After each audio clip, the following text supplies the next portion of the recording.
주영진의 뉴스 직격, 잠시 광고 듣고 다시 오겠습니다.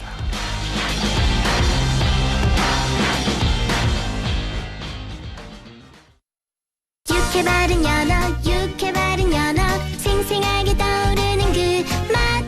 생생한 게 땡길 땐 육회 바른 연어, 육회 바른 연어, 육회 바른 연어, 생생하면 떠오르는 그 맛.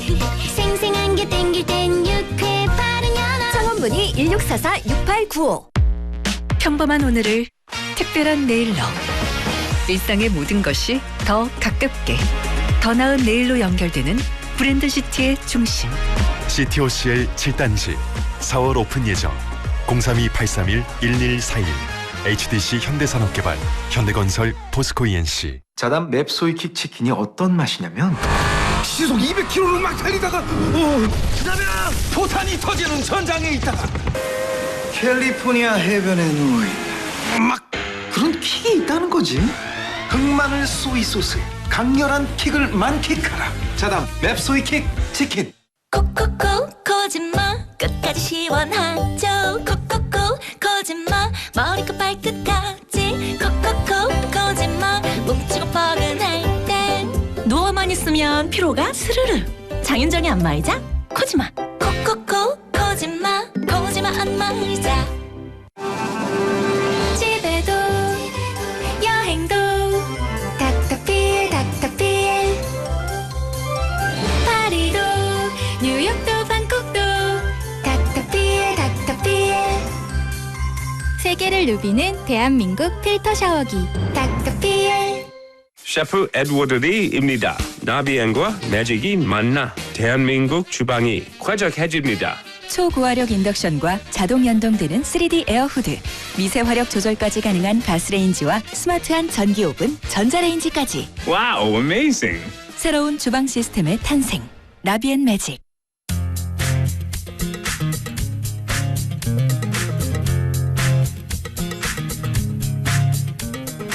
여러분은 지금 주영진 앵커가 진행하는 뉴스 직격을 청취하고 계십니다. 뉴스 직격은 청취자 여러분을 향해 언제나 열려 있습니다.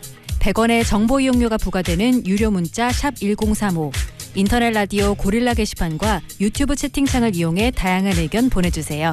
SBS 러브 FM 주영진의 뉴스 직격. 주영진의 뉴스 직격, 우여정. 우리는 여의도 정치 파트너 부승찬 더불어민주당 의원, 박성훈 국민의힘 의원 나오셨습니다. 두 분 어서 오십시오. 예, 안녕하십니까. 네, 안녕하세요. 부승찬 의원님은 일주일 만에 다시 뵙는 거고, 박성훈 의원님은 또 처음 나오신 거죠? 2주 만에 나오셨습니까? 예, 예. 왜 일주일 만에 뵌 것 같죠? 아, 그래요? 아, 일주일 만에.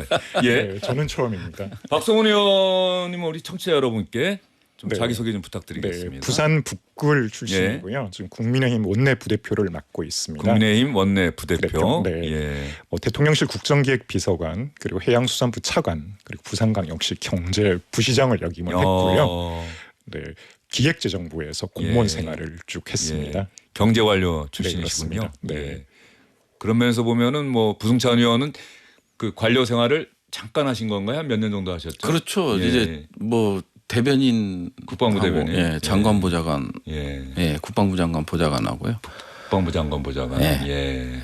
경험해 보신 그 관료 생활은 또 공무원 생활은 어떠셨어요? 국회의원보다는 편하더라고요. 국회의원보다는 아니 많은 분들은 국회의원이 편한 거 아니야 또 이렇게 생각할 수도 있는데. 아, 이게 너무 이 전국이 어지러웠잖아요. 예. 그러다 보니까 1년 동안은 너무 힘들어 갖고요.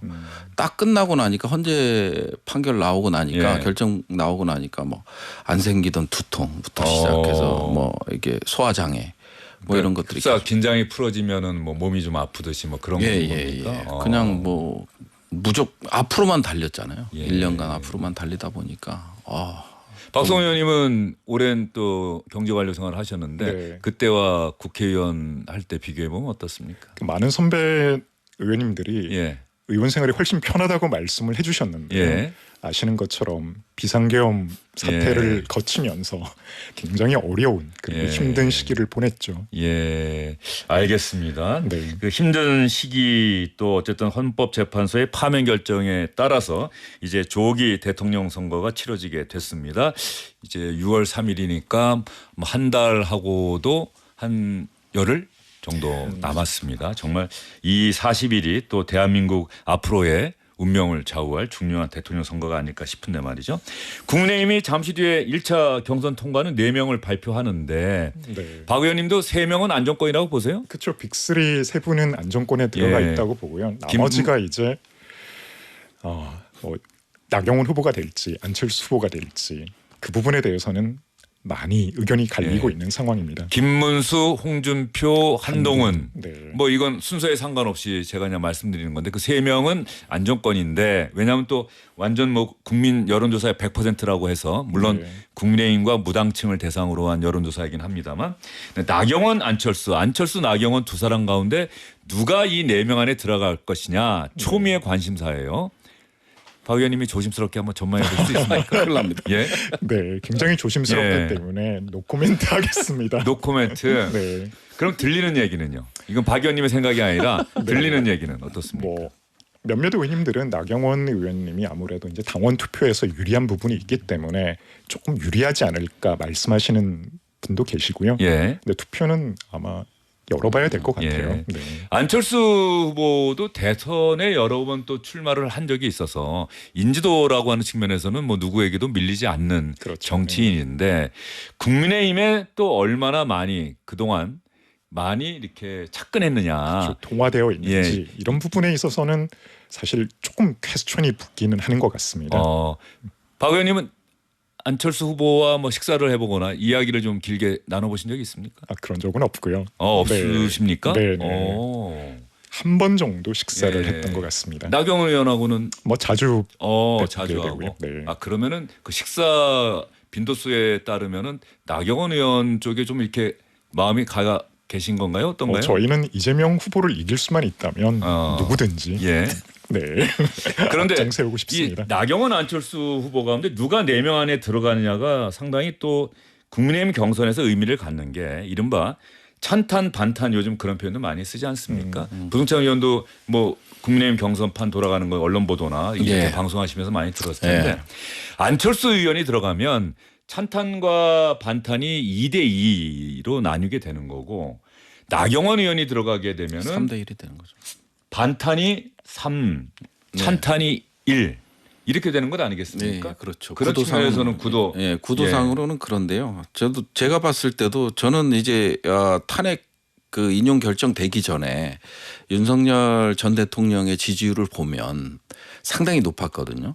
그래서 이제 적극적 투표층만 여론조사에 참여할 수 있는 층만 고려한다면 안철수보다는 나경원 후보가 유리하지 않을까 조심스럽게 좀 예측을 해봅니다. 그러면 이제 결국은 이제 한동훈 후보 같은 경우는 이게 배신자 프레임에 이게 벗어나기가 정말 어려운 것 같아요. 그 유승민 전 의원도 정말 박근혜 탄핵으로 인해서 정말 이 주류에 들어오지 못하고 계속 외곽에서 떠돌다가 이번 또 경선에도 참여하지 못하는 그런 상황이 됐거든요. 그런 관점에서 봤을 땐 한동훈도 상당히 더 불리해질 수밖에 없는 아무래도 중도층에 호소를 한다지만 결국은 당원에서 결정날 가능성이 높다고 저는 보여지거든요. 예. 윤석열 대통령도 지난 대선에 홍준표랑 했을 때 당원에서 상당히 압도적으로 이겼잖아요. 여론조사에는 홍준표 의원이 오히려 앞서고 전 의원이 앞서고 뭐 그런 것들이 있기 때문에 예.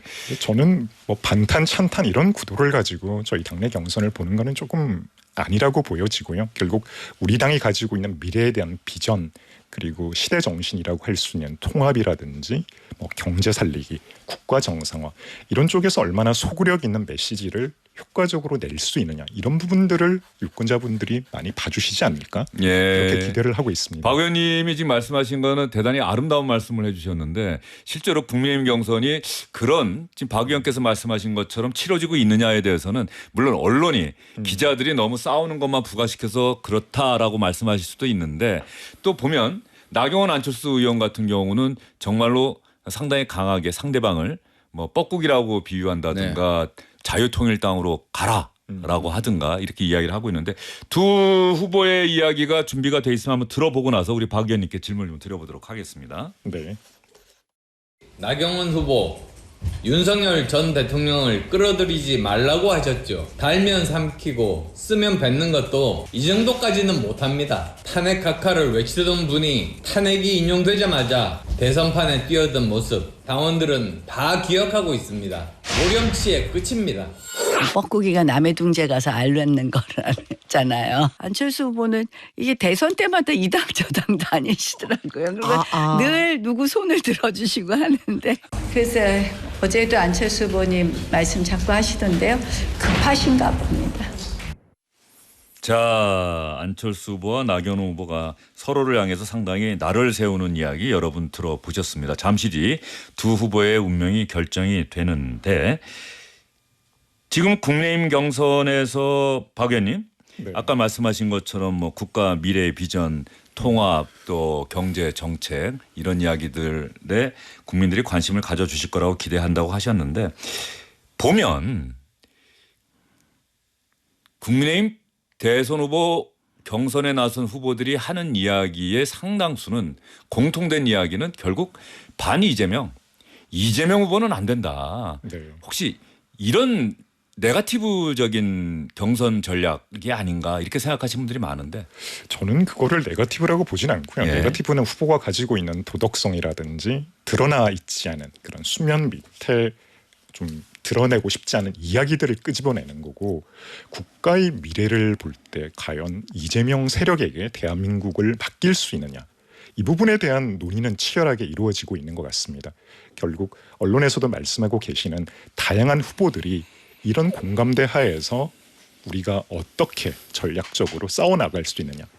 정당의 목적이 정권 획득이잖아요. 네. 그러니까 정권을 재창출하기 위해서는 이런 부분들에 대한 공감대가 확실히 퍼져 있다라고 보여집니다. 지금 말씀하셨던 일부 후보들 간에 뭐 좀 언쟁이 이루어지고 있는 이런 부분들도 큰 틀에서 보면 이재명은 안 된다라는 그런 큰 공감대 하에서 이루어지고 있는 전술적인 논의라고 볼 수도 있을 것 같습니다. 예, 이재명은 안 된다. 그런데 이재명은 상대당이고 국회 제1당인 민주당의 또 유력한 대선 후보라고 하는 측면에서 보면 이재명은 안 된다. 민주당에서는 국민의힘 대선 후보들의 이런 경선 전략은 또 어떻게 평가하십니까? 글쎄요. 뭐 저는 보기에는 뭐 이재명을 이길 수 있는 후보가 누구냐 이렇게 가는 게 맞죠. 예, 이렇게 가는 게 맞고 이재명은 안 된다라는 거는 그건 국민의 선택의 몫이잖아요. 그래서 이제 우리는 통상적으로 상권 분립을 얘기하면서 입법, 행정, 사법을 얘기하죠. 근데 이제 국민의 선택의 시간은 결국은 투표잖아요. 투표를 통해서 내 권력을 위임해 주는 거기 때문에 이재명은 안 된다라는 거는 국민의 기본권, 선택권을 빼앗는 거거든요. 그런 선거 전략은 옳지가 않아요. 결국은 이재명을 이길 수 있는 후보. 이 프레임이 나타난 거죠. 근데 이재명에 대한 무슨 두려움이 있길래 이재명은 안 된다. 과연 이재명이 뭘 했습니까? 이제 과거 거를 가지고 오잖아요. 정치는 미래를 얘기하죠. 근데 항상 과거에 안주해 있어요. 그것도 대부분이 사실이 아닌 부분도 상당히 많아요. 그래서 이재명은 안 된다 프레임은 국민에 대한 예의가 아닌 거죠. 국민이 투표권은 1인 1표를 갖고 있잖아요. 그건 국민의 선택할 몫이고 그러면 나는 이재명을 이기기 위해서 어떤 전략이 필요하다. 이런 걸로 가는 게 맞죠.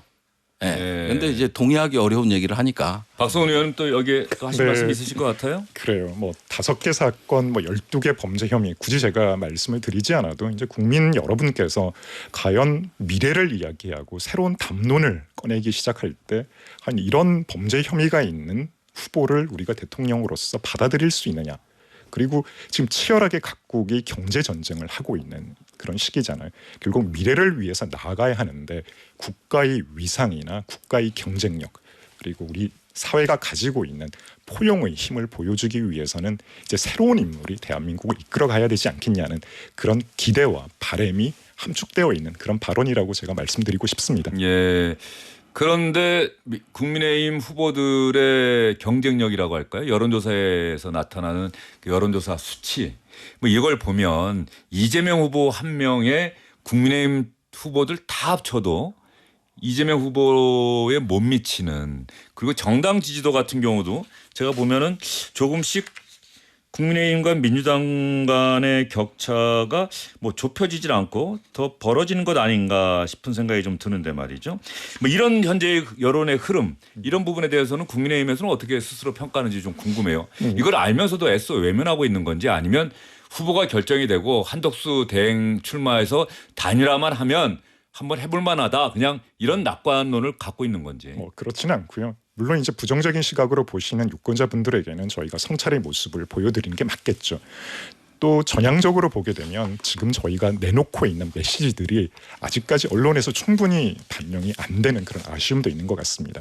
지금 경선이 이제 진행 중에 있고 사자로 후보가 좁혀지게 되면 아마 더 많은 관심을 받고 많은 스토리를 보여드릴 수 있을 것 같아요. 사실 민주당에서 지금 진행하고 있는 경선은 무늬만 경선이지 크게 언론의 관심을 끌지 못하고 있는 상황이잖아요. 이제 4명의 우리 당 후보가 각자가 가진 비전과 그리고 경쟁력을 보여줄 수 있는 시기가 왔습니다. 그분들이 진솔하게 소구할 수 있다라고 하면 더 많은 관심과 흥행을 성공시킬 수 있다고 보여지고요. 앞에서 말씀하셨던 한덕수 권한대행의 자출론, 추대론은 아직까지는 저희 당 입장에서 공식적으로 꺼내기에는 조심스러운 측면이 있는 게 맞죠. 지금 당내 경선이 진행 중인 시기이기도 하고 지금 우리 당 후보의 본선 경쟁력을 높이는 데 집중하는 게 맞을 것 같습니다. 예. 근데 국민의힘 일부 의원은 뭐 기자들에게 공개적으로 나는 한덕수 대행 출마 그리고 절반 정도 국민의힘 의원들이 여기에 찬성하고 있다. 그런데 나는 일단 김문수 후보 캠프에 들어간다. 뭐 이렇게 얘기하는 의원도 있지 않습니까? 뭐 그분들의 해석일 것 같고요. 제가 듣기로는 이재명 후보와 이길 수 있는 그런 경쟁력을 가진 선택지가 넓혀질 수 있다는 측면에서 동의를 한 의원님들이 많이 계신 것 같습니다.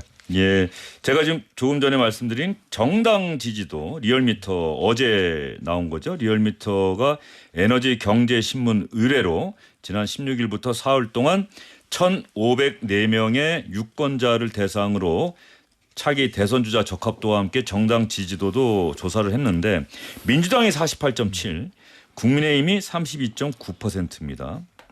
민주당 지지도는 전주보다 2%포인트 올랐고 국민의힘 지지도는 0.2%포인트 하락을 해서 양당 간의 격차는 15.8%포인트로 일주일 전보다 2.2%포인트 격차가 더 벌어졌다. 여론조사는 뭐 당장의 수치보다는 전적인 흐름. 그렇죠. 어떤 양상으로 흘러가느냐 이 부분이 중요한 건데 즉 국민의힘 경선은 민주당 경선은 무늬만 경선이다라고 하는데 국민의힘 경선이 상당히 치열할 거다라고 예상을 하고 있고 뭐 어쨌든 형식적으로는 그런 것 같은데 막상 또 국민들 사이에서 그렇게 큰 화제가 되고 있느냐 뭐 이런데 만약 화제가 된다면 지지도가 조금 더 올랐지 않겠느냐 뭐 이런 얘기도 나올 법한데 일단 저 후보가 많이 나왔어요. 그러다 보니까 이제 관심도가 좀 분산된 측면이 있고 4명으로 좁혀지게 되면 컨벤션 효과가 이제부터 나타나리라고 봅니다. 특히 선거는 바람의 싸움이라고 볼 수 있잖아요. 결국은 어떤 바람이 어떤 모멘텀을 통해서 불게 되느냐. 저는 이거를 한번 유심히 이렇게 봐주실 필요가 있다고 보여집니다. 예, 선거는 바람이다. 2002년 대선 후보 경선, 민주당 경선 이후에 어떤 노풍, 특정한 모멘텀이 또 생겨날 수도 있고요. 저는 이제 개인적으로 국민이 선거는 바람이라는 거에 동의할지 모르겠어요. 이번 선거는 탄핵이라는 태풍 앞에 그 바람이 어떤 영향을 끼칠지 궁금해요. 8명의 후보가 나왔잖아요. 저는 개인적으로 생각하기에 야 멘탈 갑이다. 이 생각을 하거든요. 왜 그렇습니까? 왜 그러냐면 지금 헌법재판소에서 이 조기 대선이 어떻게 원인 제공은 결국은 한때 여당이었던 국민의힘 당도 책임을 지어야 될 부분이잖아요. 나오지 말라는 건 아니에요. 당연히 정당 정치에서 권력자를 후보를 내세워야죠. 하지만 8명씩까지 나온다는 거는 뭐냐면 1도 반성이 없다라는 거예요. 그 반성이 없다 보니까 그냥 반탄, 찬탄 이것만 하잖아요. 예? 누가 이 부분에 대해서 1호 당원인 윤석열에 대해서 윤석열의 행위에 대해서 그리고 조기 대선의 원인을 제공한 거에 대해서 누구 하나 사과해 본 적 있습니까? 근데 다 나와. 저는 대선에 욕심이 있다기보다는 당권이다. 그리고 다음 지방선거다. 이 전략으로 가는 거지. 지금 이런 상황에서 우리는 박근혜 탄핵 때도 봤잖아요. 아니 우리 쪽은 뭐 물론 안철수가 있어서 그때 뭐 흥행이 좀 되긴 했지만 반기문도 이 탄핵 전에는 계속 대선 후보 1위였어요. 네. 30% 가까이 나왔단 말이에요. 근데 탄핵이 딱 되고 나니까 결국 20일 만에 드랍하잖아요. 1위 후보도. 그런 거예요. 결국은 뭐냐면 박근혜 탄핵 때보다 반성이 없어요. 그냥 유일하게 보여지는 거는 멘탈 갑. 야, 이런 멘탈 갖고 정치하는구나. 이것밖에는 생각이 안 든다는 거지. 예. 예. 국민의힘 후보들이 계엄과 탄핵이라고 하는 측면에서 국민들에게 공식적으로 사과하고 이런 모습을 보였느냐. 국민의힘에서는 사과했다. 지도부가 사과했다. 파면 결정이 났을 때 사과했다라고 이야기를 하는데 경선에서도 이렇게 나오는 이야기를 들어보면 계엄은 잘못됐는데 탄핵에는 나는 반대다. 그리고 한동훈 후보 때문에 결국 계엄을 선포한 거다. 막 이런 이야기들이 오고 가는 걸 보면서 국민의힘이 과연 이 상황을 어떻게 바라보고 평가하고 있느냐. 정광훈 목사 주도의 그런 집회들, 이런 집회에 모인 분들의 목소리에 너무 많이 경도되어 있는 것 아니냐. 뭐 이런 생각을 가지신 국민들이 많지 않을까요? 어떨까요? 일단 당 지도부에서 공식적으로 사과를 했고요. 그리고 겸허하게 성찰을 하겠다라고 저희가 현수막도 걸었습니다. 다만 이제 명시적으로 저희가 그 부분을 강조를 하지 않는 이유가 우리 당도 이제는 탄핵의 강을 건너서 네. 미래로 나아가겠다는 그런 시대 정신을 구현하기 위한 그런 입장이지, 그 부분을 계속 끌고 들어오는 건 저는 그거는 오히려 민주당의 선거 전략에 저희가 말려드는 거라고 생각을 합니다. 지금 각국이 경제 전쟁을 하고 있는데 언제까지 우리가 뭐 탄핵 그리고 비상계엄 이야기를 하고 있을 겁니까? 아시다시피 이제 24일 날 미국과의 간세 협상을 진행을 하잖아요. 네. 각 세계가 이러한 간세 전쟁 앞에서 정쟁을 중단을 하고 현 정부 또는 협상을 하고 있는 협상단이 힘을 실어주고 있습니다. 그런 상황에서 계속 비상계엄 그리고 한덕수 권한대행의 입지를 흔드는 그런 공격적인 정치적인 발언을 하는 것, 저는 이건 역시 국익에 전혀 도움이 되지 않는다고 보거든요. 결국 민주당이 하고 있는 것은 국익의 자해행위라고 표현을 할 수 있죠. 그래서 과거를 바라보기보다는 이제 대한민국이 가야 할 미래, 그 미래를 좀 지향하고 있는 그런 점에 있어서 우리 당이 보는 거지, 관점의 차이를 제가 말씀을 드리고 싶습니다. 알겠습니다. 네. 지금 박 의원님 말씀 들어보니까 국민의힘에서는 어쨌든 대선 결과가 최종적으로 나오고 나면 그때쯤 국민의힘에서는 지금의 상황에 대한 평가가 조금은 더 진솔하게 나오지 않을까 하는 생각이 좀 드네요. 지금은 뭔가 진행이 되지 않을까 싶습니다. 뭔가 지금 하고 싶어도 할 수 없는 대통령 선거라고 하는 워낙 큰 선거가 앞에 있다 보니 하고 싶어도 할 수 없는 뭐 이런 부분들이 좀 있는 것 아닌가 싶은 생각이 좀 들어요. 앞에 말씀드린 것처럼 결국 정당이 정권을 재창출하기 위해서는 저희가 가지고 있는 자산들을 전략적으로 배치하고 우선순위를 정해서 접근을 해야겠죠. 그러니까 민주당이 원하는 방향으로 가는 것, 그거는 정당으로서의 목적을 어떻게 보면 포기하는 거니까. 알겠습니다. 이제 부동찬 의원님께 질문을 좀 상대적으로 더 많이 드리겠습니다. 국민의힘 경선과 관련한 이야기여서 박성훈 의원께 질문을 많이 드렸는데 뭐 긴장 안 하시죠? 워낙 방송 많이 하셨으니까. 어떤 질문을 하더라도 뭐. 질문해 보세요. 고릴라 게시판의 류진영님, 오늘도 소식이 한가득이군요. 기대됩니다. 우여정 반갑습니다. 이순자님, 의원님 두 분 반갑습니다. 이렇게 두 분 환영하시는 청취자분들의 글 잘 올라오고 있습니다. 0844님, 정치는 잘 모르지만 관심 있게 청취하고 있는 뉴스 프로그램입니다. 유익한 방송 부탁드립니다. 뉴스 직격 화이팅! 예, 감사합니다. 민주당 경선 뭐 이미 예상했지만 무늬만 경선이다라는 박성훈 의원님의 말이 나올 정도로 영남권에서는 이재명 후보가 득표율이 90%가 넘었어요. 네. 국민의힘에서는 북한 정당이냐 뭐 이런 이야기까지 나왔는데 사실 뭐 민주당에서 김동연, 김경수 후보도 다 각오했던 상황 아닐까 싶어요. 그렇죠. 뭐 전당대회에서 당대표 연임할 때 그때부터 시작을 해서 뭐 지지율이 뭐 80% 후반대 90%대 나온다고 그래서 일당 독재당이다. 이거는 동의하기 어렵고요. 첫 대표 경선 때는 77.77%인가 그렇고 그다음에 두 번째는 85%. 그 정도 됐고요. 이번에 이제 거의 뭐 90%에 근접하는 지지를 받고 있는데 이것 또한 결국은 윤석열 탄핵이 만들어낸 결과라고 보여져요. 5년을 한다면 후보들이 준비를 하고 5년이라는 걸 예측하고 천천히 준비를 하고 그다음에 미래 비전을 제시하고 이런 게 되잖아요. 근데 급작스럽게 이루어져요. 그리고 당대표 지지율이 원래 좋아. 그런 상태에서 지금 대한민국 코를 이끌 인물은 이재명밖에 없다고 당원들이나 국민들이 생각을 하는 거죠. 그게 이제 여론조사에서 뭐 4명의 8명의 후보가 합쳐도 지지율이 이재명 후보의 예. 10% 이상 뒤처지고 있잖아요. 모든 여론조사에서 합해도.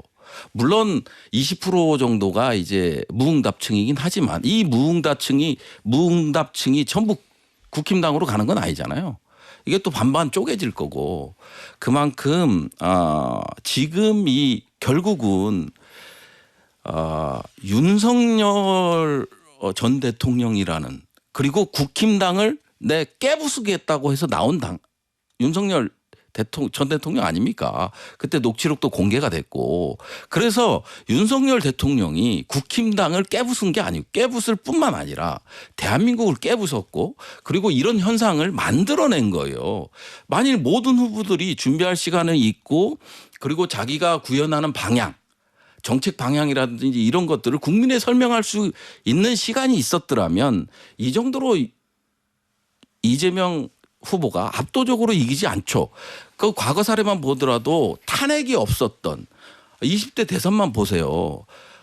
경선에서 가까스로 과반을 넘겼어요. 이재명 후보가 50.29%인가 퍼센트지로 가까스로 마지막 넘겼고. 서울 경선에서는 또 이낙연 후보에게 6대3 정도로 줬죠. 예. 그래서 그런 식으로 해서 5대4가 나왔거든요. 그러니까 준비할 시간 그리고 정치 일정이 예측이 되면 당연히 경쟁력 있는 후보들이 올라오죠. 근데 그게 안 됐잖아요. 김경수 전 도지사 같은 경우는 독일에서 귀국해서 그다음에 이번 탄핵과 관련돼서 이게 단식 했고. 투쟁이 시작이었고 김동연 지사 같은 경우는 말 그대로 경기도를 이끌었잖아요. 그런 상황이었다라는 거. 그 환경적으로도 맞지 않는 거죠. 예. 이재명 후보의 압도적인 우세 이 상황은 결국 윤석열 전 대통령 그렇죠. 스스로 만든 것이다. 예측 가능한 정치 일정을 주면 모든 후보들한테 공정하게 기회가 갑니다. 근데 그게 안 됐잖아요. 이재명 후보의 리얼미터 어제 나온 여론조사 보면은 처음으로 50%를 이 적합도 조사인데 50%를 돌파해서 50.2%가 나왔다. 그리고 범보수 진영 보면 김문수 경선 후보가 12.2, 한동훈 후보가 8.5, 홍준표 후보가 7.5, 나경원 4, 안철수 3.7, 개혁신당의 이준석 후보 3.5, 민주당 김동연 후보 2, 김경수 후보 1.8. 이 리얼미터 여론조사 결과는 무선 자동응답 방식 100%입니다. 응답률은 6.6%. 자세한 내용은 중앙선거여론조사 심의위원회 홈페이지를 참조해 주시기를 꼭 부탁드리겠습니다. 이 말씀 빠뜨리면은 저희가 선거방송 심의에 걸린다는 점 청취자 여러분도 아마 잘 알고 계실 겁니다. 박성훈 의원님 아까부터 부승찬 의원님 말씀하실 때 그냥 끼어들고 싶어서 느껴졌습니다. 어떤 말씀하시려고요? 끼어들고 싶어도 참았어요. 저는 참고 있었는데요. 기승전 비상계엄이에요. 기승전 비상계엄, 민주당에서는 기승전 이재명 이렇게 서로 얘기하고 있는 거죠. 만물 비상계엄 창조설 뭐 이제는 그런 것까지 나오지 않을까 싶습니다. 제가 생각하는 이재명 후보의 90% 육박하는 뭐 충청과 영남권의 득표율은 사실 민주주의 국가에서는 나올 수가 없는 수치죠. 제가 곰곰이 생각을 해봤어. 어떻게 이런 수치가 나올 수 있을까? 이게 제가 이번 민주당의 전당대 뭐 제가 속해 있는 당이 아니기 때문에 매우 조심스럽습니다만은 왜 이런 수치가 나올까? 결국은 비명 횡사 뭐 이런 표현들 많았잖아요. 그동안 민주당이 이재명 1인을 위한 정당으로 탈바꿈한 거죠. 과거에는 건전한 비판도 있고 자정 기능도 있고 다양한 세력들이 다양한 목소리를 낼 수 있는 그런 구조였다면 지금은 그런 게 허락되지 않습니다. 이재명 대표와 반대되는 의견을 내는 의원들 거의 찾아볼 수가 없거든요. 그런 건강한 토론이나 반대가 없는 정당에서 어떻게 높은 지지율이 나오는 것을 이게 비상계엄과 관련되는 거다라고 단언을 할 수 있을까요? 저는 그렇지 않다고 봅니다. 오히려 지금 나온 김경수 후보나 또 많은 후보들이 생각하고 계시는 것처럼 아마 이거는 이재명 대표 체제가 만들어 놓는 선거 시스템 문제도 있는 것 같아요. 그동안 민주당이 대선 후보를 뽑는 그 선거 방정식은 사실 오픈 프라이머리 완전 국민 경선제였습니다. 근데 돌다리도 두들고 건너겠다는 그런 위기감의 발로였는지 조바심의 발로였는지 이거를 바꿨어요. 당원 50%, 권리당원 50%, 일반 국민 50%. 굳이 이렇게까지 바꾼 이유가 뭘까요? 저는 지난 20대 대선 때 아마 이낙연 후보와 경쟁에서 나타났던 그런 트라우마의 반영이라고 보여집니다. 이렇게 바꿔놓고 보니까 민주주의 국가에서 나올 수 없는 90%의 득표율이 나오는 거죠.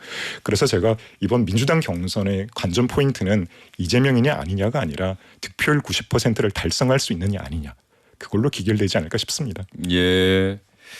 이재명 후보의 경선 최종 득표율 이르면 이번 주 일요일에 민주당은 후보가 결정이 되죠?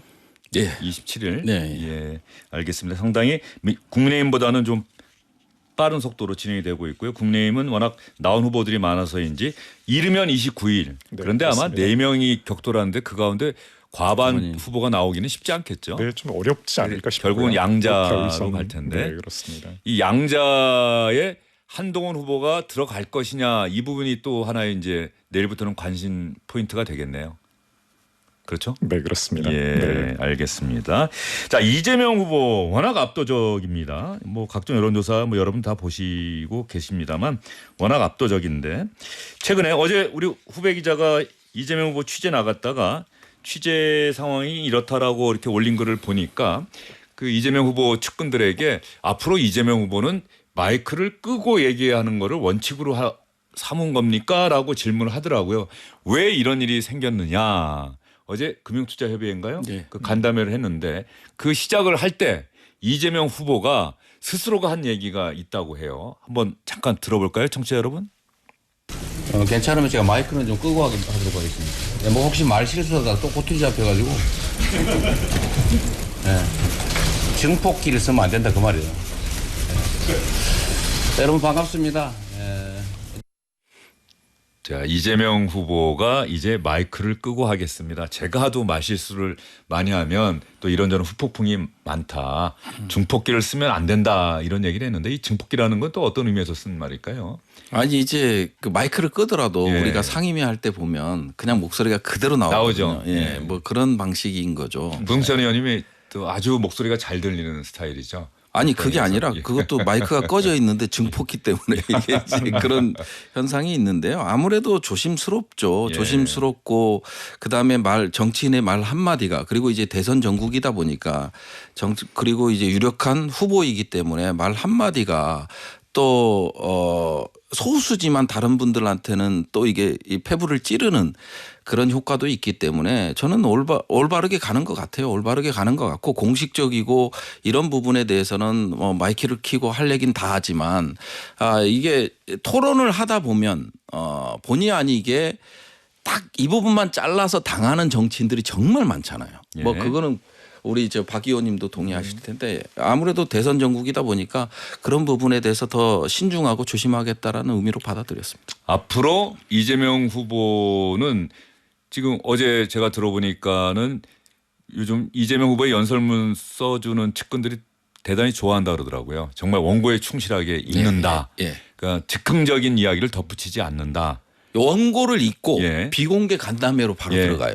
예. 비공개 간담회로. 예, 방식이 ADD 국방과학연구소 갔을 때도 원고에 나와 있는 대로 읽고 그리고 비공개 간담회에 가서 서로 의견 교환하고 소통하고 뭐 이런 방식이죠. 예. 이재명 후보의 이런 스타일, 그러니까 마이크를 끄고 조심스럽게 접근하는 그리고 자신의 말이 잘못 전달되기를 원치 않기 때문에 마이크를 끄고 이야기하겠습니다라고 했는데 이건 본선에 가면은 또 더 심해질 수도 있는 거겠네요. 더 조심스러워질 거 아니에요. 본선 아니 이제 뭐 정국이라면. 상대 후보가 정해지면 뭐 토론을 할 때는 다 이제 공개된 자리에서 하는 거기 때문에 그런 부분까지 이제 마이크를 끄고 하지는 않을 거 아닙니까?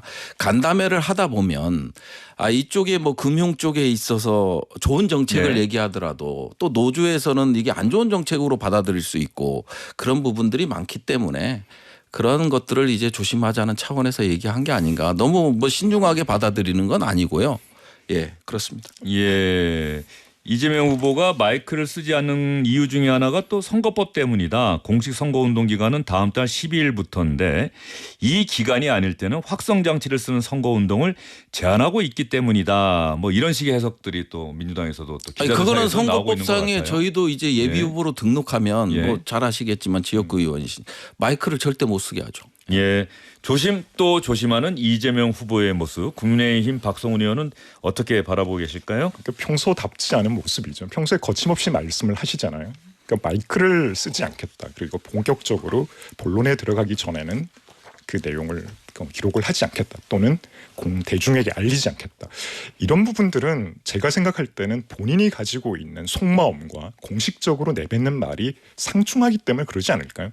그런 일들이 워낙 많이 발생을 했고 또 최근에도 일부 설화도 있었고 그러다 보니 아마 참모진들이 이런 거 하지 마십시오라고 건의를 한 것 같습니다. 그러면은 뭐 저 국민의힘 대선 후보가 나오면 간담회 할 때도 다 마이크 켜고 할 거예요. 그건 저희는 아니에요.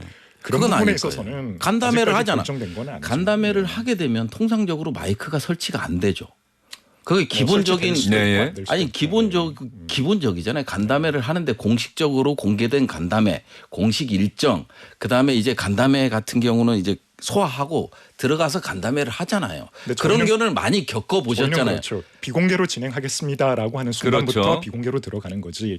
미리 방송에 뭐 마이크를 켜고 끄고 이번부터는 하지 않겠습니다. 이렇게는 하진 않죠. 아니 간담회 할 때 네. 마이크 켜고 하냐 이거지. 시작하기 전에 저희가 어느 시점부터 아니 이제 그 공개로 진행합니다. 행동하고 이렇게 하는 말이 거죠. 조금 그러니까 뭐냐면 이런 말도 비틀잖아요. 비틀잖아. 상식과 잘 맞지 않는 아니 부분에 무슨 일이 일어나서 그거는 우리 말씀드리는 박 거죠. 의원님이 생각인 거고. 예, 이재명 후보의 이 마이크 끄고 이야기하는 부분은 제가 뭐 두 분 이렇게 격돌하실 거라고 예상을 못했는데 일종의 부자 몸조심, 앞서가는 대선 후보가 더 조심스러워하는 모습. 이재명 후보의 현재 상황을 보여주는 하나의 단면이 아닐까 싶어서 저희가 준비했던 이야기고요. 뭐 앞으로 이재명 후보는 더 조심스럽게 미디어 노출, 대중에게 노출되는 부분을 어떤 면에서는 최소화할 것이다라는 전망이 나오고 있는 게 2017년 대선을 복귀해 보면 당시에도 똑같이 탄핵으로 인한 조기 대선 국면이었는데 문재인 후보가 뭐 텔레비전 토론 이외에 공식적인 텔레비전 토론 이외에 언론 인터뷰는 최대한 자제했던 제가 한두 번 말씀드렸는데 그 당시 주영진의 뉴스브리핑에서 다른 대선 후보들 다 인터뷰했는데 문재인 후보는 결국 못했어요. 근데 문재인 후보 측에서는 상관없다는 거죠. 원래 대선 후보들은 왜 나는 안 불러주느냐가 이게 원래 맞는 이야기인데 그렇죠. 앞서가는 대선 주자 입장에서는 나 안 불러줘도 상관없어요. 다른 후보들하고 다 하시고 뭐 편하실 대로 하세요라고 하는 부분이 지금의 이재명 후보도 아마 제가 듣기로는 언론 어떤 라이브 생방송 뭐 인터뷰나 이런 부분은 뭐 추가로 안 한다. 텔레비전 토론에 집중하겠다. 뭐 이렇게 이야기가 들리던데. 아직까지 결정된 건 결정된 건 없습니다. 아니고요. 결정된 건 공식적으로 이제 입장이 발표된 건 아니기 때문에. 예. 이재명 후보의 선거법 사건 이제 대법원으로 넘어갔는데 오늘 대법원에서 대법원장의 결정으로 전원 합의체로 넘어갔고 오늘 첫 뭐 평의가 있었다. 뭐 이런 기사가 떴어요. 그런데 이제 기자들의 관심이 대법원 전원 합의체로 가면은 이게 시일이 더 걸리는 건지 아니면 덜 걸려서 일찍 나오는 건지. 근데 민주당의 반응을 딱 봤더니 이제 국민 여러분께서는 대선 전에는 대법원의 결정 최종 판결이 나오는 거를 보실 수가 없게 된 것 같습니다라고 민주당의 또 박균택 의원 이런 분들이 그렇게 기자들에게 평가를 했더라고요. 그런데 SBS 법조 출입하는 기자들 이야기를 들어보면 전원 합의체 간다고 해서 더 빨리 나는 것도 아니고 더 늦게 나오는 것도 아니고 그냥 대법원의 판결 과정 중에 하나다. 언제 나올지는 모른다. 뭐 이렇게 이야기를 하더라고요. 네. 근데 대선 전에 나오기는 쉽지 않겠죠. 워낙 이제 촉박해서. 사회적으로 워낙 관심도가 높고 예. 중요한 사건이잖아요. 굉장히 단순합니다. 이 공직선거법에 대한 부분이라서 아마 대법원 전원 합의체가 현 대법원장께서 이 사안이 사회적으로 매우 중요하고 앞으로 정치인들에게 있어서 허위사실 공표죄라고 하는 것이 잘못된 결정, 판결이 유지될 경우에 나오는 선례로서 작용을 할 수 있다는 부분 이런 걸 굉장히 중요하게 보신 것 같아요. 저 역시 법률가입니다. 네네. 네, 그래서 뭐 사법시험 연수원도 수료를 했는데 저희가 공부를 하고 배울 때는 대법원 전원 합의체 판결로 인해서 속도가 빨라지거나 늦어지는 거는 없고요. 다만 이 내용 자체가 사회적으로 중요하고 뭐 판례를 기존 판례를 변경을 한다든지 그러기 때문에 조금 더 조심스럽게 결정을 내린다는 거지 재판의 어떤 속도가 뭐 느려지고 이런 거는 아니라고 알고 있습니다. 예.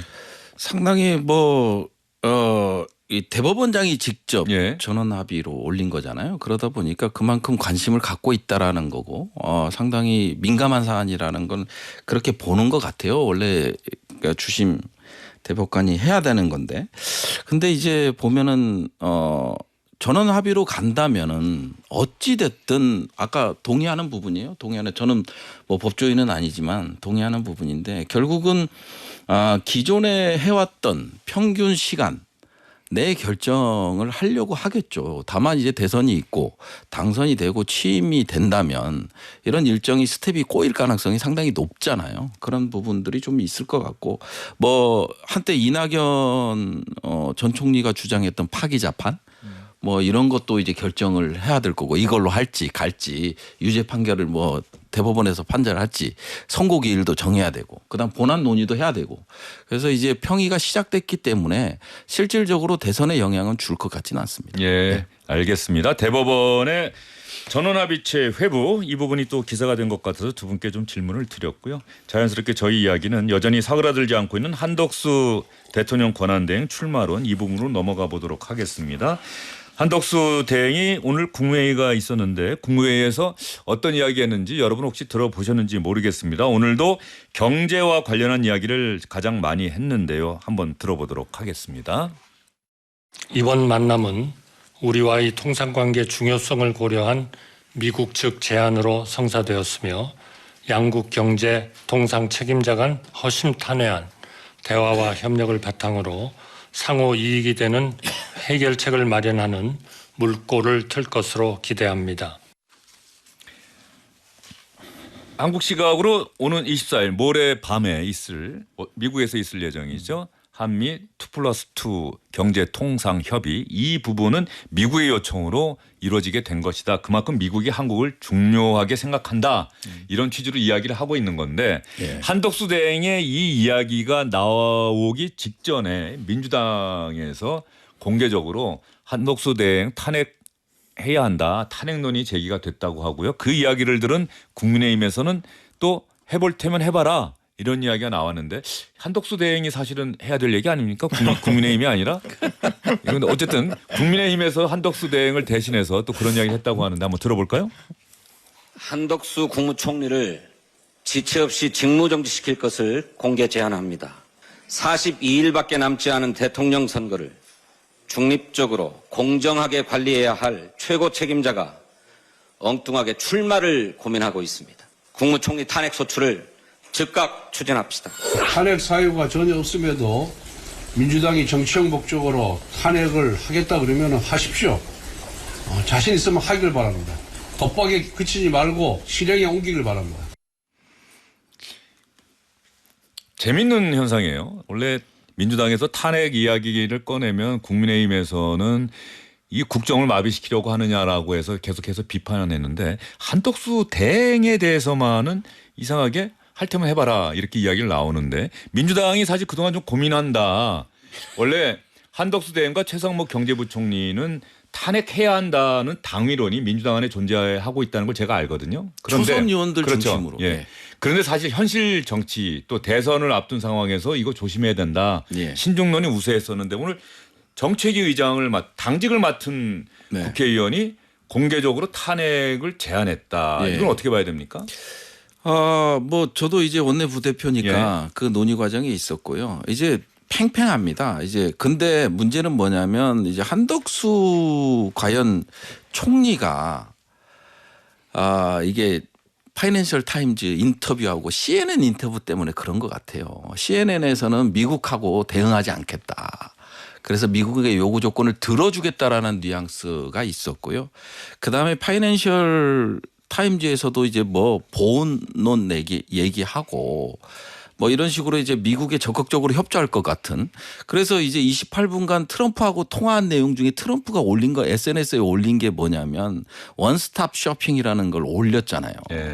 근데 사실은 이건 분리가 맞죠. 물론 나경원 후보 같은 경우는 원스톱으로 해결해야 된다. 패키지 딜을 해야 된다. 이런 얘기가 있지만 패키지 딜을 하는 순간 어떤 부작용이 있냐면 풍선 효과예요. 이쪽을 눌러버리면 저쪽이 올라오잖아요. 그러면 방위비 분담이나 그다음에 우리 알래스카 LNG 전문가들 다 반대하고 있어요. 그리고 이건 기업도 들어가기 어려워요. 가스공사가 들어간다면 정부 재정이 투입이 되는 거예요. 그래서 전부 지금 캐나다, 미국, 영국 할 거 없이 다 발을 뺀대요. 1300km의 가스관을 설치한다는 거예요. 그런데 한덕수가 뭐라고 그랬어요. 한미 간의 화상회의를 할 거다. 권한대행이. 이 표현을 했어요.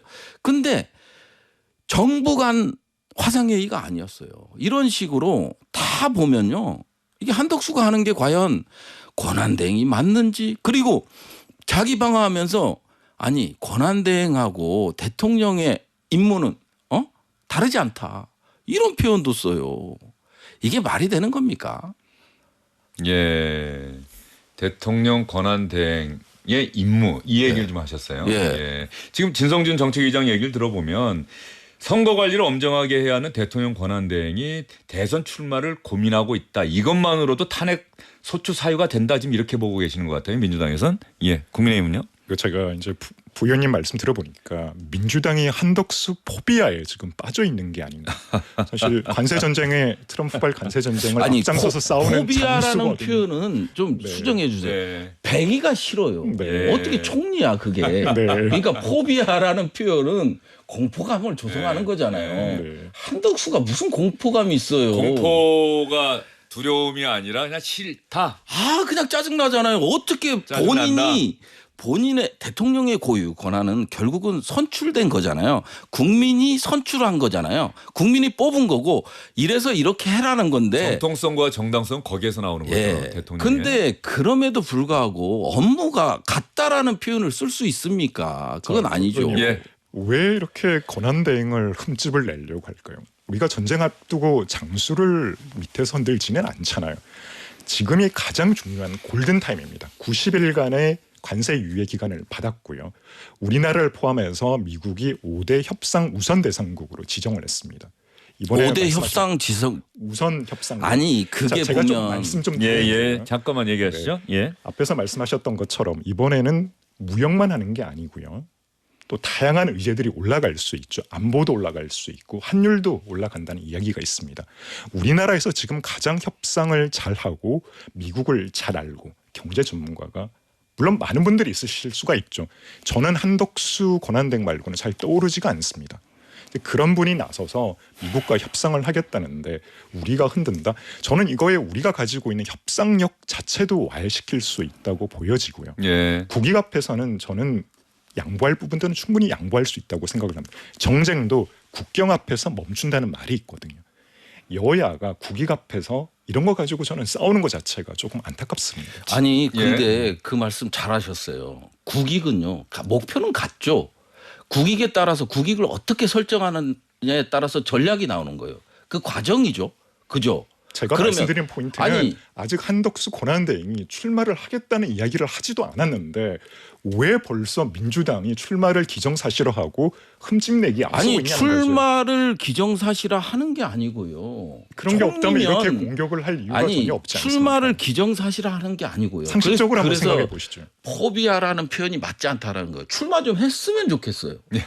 좀 상식, 나와줘. 우리 한번 상식적으로 상식적으로 그리고 5대 우선 협상 대상국이라고 했잖아요. 지금 중국의 늪에 빠져 있어요. 관세 협상으로. 그죠? 관세 협상으로 늪에 빠져 있어. 근데 5대 협상국 중에 항상 불리한 국가들이에요. 이 국가들이. 그러니까 안보와 자율성의 딜레마에서 제가 얘기하고 있잖아요. 안보와 자율성의 딜레마에서 항상 우리는 안보를 전제로 자율성을 포기하는 그런 동맹 구조하에 있어요. 국가들 장치. 아니 제가 하잖아요. 싶은데요. 아니 제가 하잖아요. 이게 동맹의 딜레마를 우리가 여전히 극복 못하는 거예요. 그래서 지금 보면요. 저는 시간이 없다고 하는데 시간은 우리 편이에요. 자 이제 대선이 42일 남았어요. 그죠? 40일 남았어요. 그럼 42일 버티면 30일 안에도 그간에 우리 최상목 그러면 저 경제부총리는 그 얘기를 하잖아요. 예비적 회담의 성격이다. 그리고 본 회담은 차기 정부에서 해라. 제가 좀 발언 좀 해도 되겠습니까? 네네. 얘기하시죠. 자, 그럼 그 42일 동안에 허수아비랑 미국이 협상을 시도를 하겠습니까? 제대로 된 카드를 꺼낼 수 있을까요? 제가 의원님께 여쭤보고 싶습니다. 미국이 우리나라에 부과한 상호 관세율이 얼마죠? 혹시 알고 계십니까? 25%죠. 자, 그게 20개국에서 가장 높은 상호 관세율을 부과를 받았습니다. 예. 그럼에도 불구하고 우리가 손을 놓고 권한대행을 흔든다. 저는 이게야말로 국익 자해행위라고 질문하셨으니까 답변할게요. 다음에 답변할게요. 출마 선언을 하시고 나서 이런 말씀하십시오. 그러면 답변할게요. 그러니까 뭐냐면 계속 간보게 하고요. 그냥 말이라도 조심해야죠. 왜 그러면 한덕수 권한대행하고 최상목 경제부총리 말이 달라요. 안덕근하고 달라. 그러죠? 한덕수는 이제 보호를 했기 때문에 미국에 해줘야 된다는 입장이고 그다음에 안덕근 산업부 장관은 뭐라고 그랬어요? 호혜라는 표현을 썼어요. 우리가 가져올 건 가져오고 내줄 건 내주면서 상호 호적으로 상호 유인할 수 있는 방향으로 그러니까요. 그러니까 전혀 다른 얘기를 하고 있잖아요. 그리고 출마 얘기는요. 출마 좀 해요. 이거는 명확히 정리할게요. 뭐 출마를 가지고 뭐 우리가 마치 포비아에 들어간 것처럼 이걸 하는데 가지고 역정을 내시거나 목소리 높일 필요는 없을 역정이 것 아니라 같아요. 포비아라는 개념 자체가 알겠습니다. 잘못됐다는 예, 그 포비아라는 표현 때문에 아마 부승찬 의원이 좀 발끈하신 것 같고 박소원 의원은 민주당에서는 왜 한덕수 대행 탄핵 한덕수 대행 얘기만 나오면 그런 반응을 보이느냐 뭐 이런 그렇죠. 취지로 출마 말씀하신 선언도 것 하지도 같아요. 않고 예. 지금 권한대행으로서 역할을 하고 계시는 한덕수 역할을 대행에 못하니까 관해서는 뭐 제가 취재하는 뭐 다른 또 정치권 잘 아는 분들이 이런저런 이야기를 저한테 전화로 알려오기도 하는데 제가 들은 것 중에 하나는 한덕수 대행이 틀림없이 출마 문제에 대한 그 의견들을 수렴하는 과정은 계속 하고 있는 것 같습니다. 제가 요거만 하나 말씀드릴게요. 저도 공직 생활을 하면서 이제 간략하게 말씀해 주세요. 이분이 굉장히 책임감이 강하신 분이거든요. 결국은 이재명 세력이 만들어가는 대한민국의 미래를 볼 수 없다는 거죠. 그동안 직접 각종의 입법 폭주라든지 30번의 탄핵 시도 가장 가까이서 보신 분이 한덕수 권한대행이잖아요. 아마 그분이 생각할 때는 내가 여기서 책임감을 방기하는 게 어쩌면 국가의 미래. 알겠습니다. 이런 부분들을 고민을 하고 계시지 않을까 싶습니다. 한덕수 대행이 출마할 것이냐 어쩔 것이냐 뭐 시간이 결국 해결해 줄 거고요. 답을 줄 거고 한덕수 대행이 출마하기로 결심한다면 혹독한 검증 과정을 과연 견뎌낼 수 있겠느냐. 정치인들도 견뎌내기 어렵다는 뭐 이런 부분에 대해서 앞으로 또 민주당에서도 공세를 취할 것이고 지켜보도록 하겠습니다. 두 분은 오늘 긴 시간 수고 많으셨고요. 가실 때는 좀 가라앉혀서 가시기 바랍니다. 괜찮아졌어요. 예, 두 분 오늘 말씀 잘 들었습니다.